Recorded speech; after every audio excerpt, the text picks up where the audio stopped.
ನಮಸ್ಕಾರ. ನನ್ನ ಹೆಸರು ಸುವರ್ಣ ನಾರಾಯಣ ದೈವಜ್ಞ ಅಂತ. ವೀಕ್ಷಕರೆಲ್ಲರಿಗೂ ದೀಪಾವಳಿ ಹಬ್ಬದ ಶುಭಾಶಯಗಳು. ನಾನಿವತ್ತು ಫ್ರೀ ಹ್ಯಾಂಡ್ ರಂಗೋಲಿ ಬಿಡಿಸ್ತಾ ಇದ್ದೀನಿ.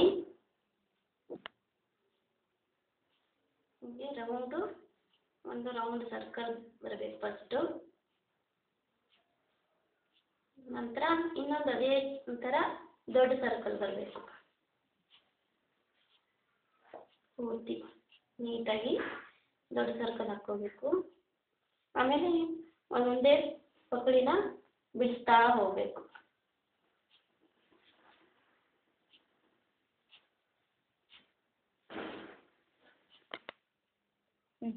ಹೀಗೆ 6 ಕಡೆ ಪೂರ್ತಿಯಾಗಿ ರಂಗೋಲಿ ಬರಬೇಕು.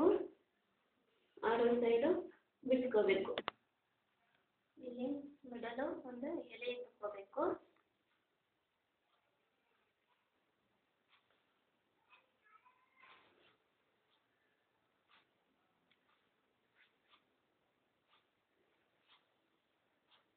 ಎಲೆ ಆದ ತಕ್ಷಣ ಅಲ್ಲಿರೋದು ಗೋಡಂಬಿ ಬರುತ್ತೆ. ಗೋಡಂಬಿ ಆಕಾರದ ಡಿಸೈನ್ ಬರುತ್ತೆ.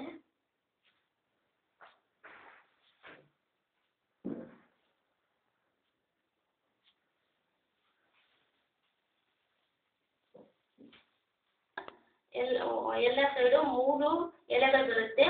3 ಗೋಡಂಬಿ ಆಕಾರದ ಡಿಸೈನ್ ಬರುತ್ತೆ. ರೆಡ್ ಕಲರ್ ತುಂಬ್ತಾ ಇದ್ದೀನಿ. ಹಾಕ್ತಾ ಇದ್ದೀನಿ 2ನೇ ರೌಂಡಿಗೆ. ಯೆಲ್ಲೋ ಕಲರ್ ಇವಾಗ ಕಂಪ್ಲೀಟ್ ಆಗಿದೆ.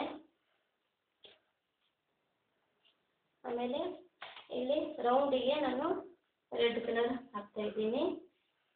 ಇದೇ ಥರ ಅದೇ ಅಪೋಸಿಟ್ ಸೇಮ್ ಅದೇ ಕಲರ್ ತುಂಬ್ಕೋಬೇಕು. ಇಲ್ಲಿ ಗ್ರೀನ್ ಕಲರ್ ಹಾಕ್ತಾ ಇದ್ದೀನಿ. ಅದೇ ಥರ ಅದೇ ಅಪೋಸಿಟಲ್ಲಿ ಅದೇ ಗ್ರೀನ್ ಬರುತ್ತೆ. ಆಮೇಲೆ ಇಲ್ಲೂ ಕೂಡ ನಾನು ಇಲ್ಲಿ ಪರ್ಪಲ್ ಹಾಕ್ತಾ ಇದ್ದೀನಿ. ಅಪೋಸಿಟು ಪರ್ಪಲ್ಲು ಬರುತ್ತೆ. ಗ್ರೀನ್ ಕಲರು ಸ್ವಲ್ಪ ಪೂರ್ತಿ ಆಗ್ತಾ ಇದೆ.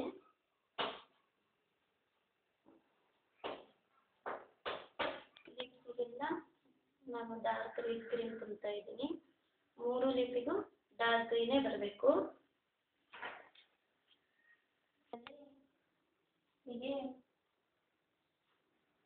ಒಂದು ಸಣ್ಣ ಲೈನ್ ಮಾಡಿದರೆ ನೀಟಾಗಿ ಚೆನ್ನಾಗಿ ಎಲೆ ಥರನೇ ಕಾಣುತ್ತೆ.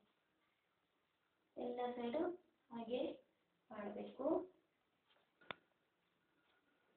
3 ಎಲೆಗಳು ಕಂಪ್ಲೀಟ್ ಆಗಿದೆ.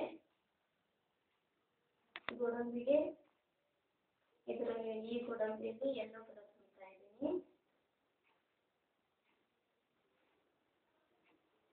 ಆಮೇಲೆ ಈ ಗೋಡಂಬಿಗೆ ನವಿಲು ಕಲರ್ ತುಂಬ್ತಾ ಇದ್ದೀನಿ. ಆಮೇಲೆ ಈ ಗೋಡಂಬಿಗೆ ರೆಡ್ ಕಲರ್ ತುಂಬ್ತಾ ಇದ್ದೀನಿ. ಈಗ ನಾನು ರೌಂಡ್ ಆಗಿ ಡಿಸೈನ್ ಬಿಡಿಸ್ಕೊತಾ ಇದ್ದೀನಿ. ಈಗ ಬಿಡಿಸ್ಕೊಂಡಂಗೆ 3ಕ್ಕೂ ಅದೇ ಟೈಪು ಬರಬೇಕು. ಹೀಗೆ ರೌಂಡ್ ಆಗಿ ಪೂರ್ತಿ ರಂಗೋಲಿನ ದೀಪ ಹಚ್ತಾ ಇದ್ದೀನಿ. ಎಲ್ಲರಿಗೂ ದೀಪ ಕಂಪ್ಲೀಟ್ ಆಗಿದೆ. ರಂಗೋಲಿ ಫುಲ್ ಕಂಪ್ಲೀಟ್ ಆಗಿದೆ. ಎಲ್ಲರಿಗೂ ಇಷ್ಟ ಆಗಿದೆ ಅನ್ಕೋತೀನಿ. ಧನ್ಯವಾದಗಳು.